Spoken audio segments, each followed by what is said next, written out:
Entertainment की धमाकेदार प्रस्तुति।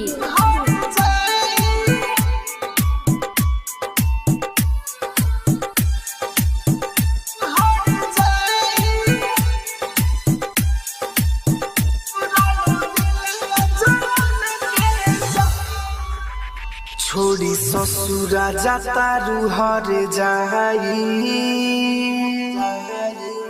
तुरलू दिलावा जवन के ले जाई दिलावा जवन के ले जाई।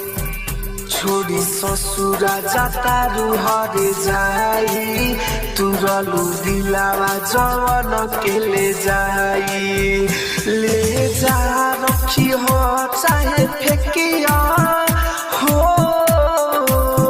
ले जा रखी हो चाहे फेंकी हो, चाहे मोटिया में दी हो दफनाई। छोड़ी ससुरा जाता रूहर जाई तुरलू दिलावा जवन के ले जाई।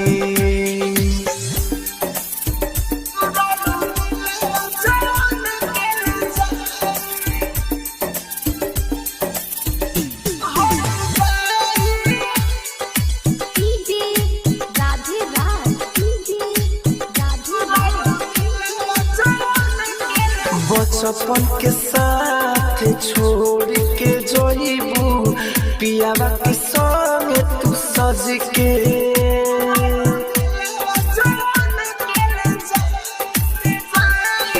जिंदगी हमारे भइल बेगाना करब दिलावा का रख के। लोरो अखिया से झरी झरी बहे हो, लोरे अखिया से झरी झरी बहे, एतना गम ना हमसे सहाई। छोड़ी ससुरा जाता रूहर जाई तुरलू दिलावा जवन के ले जाई।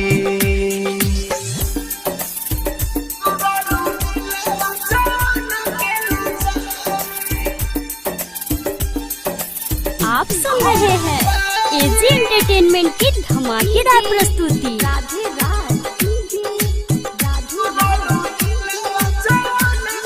ले लो बोले डहो फार करे जा दिलावा के लो तू निकाल।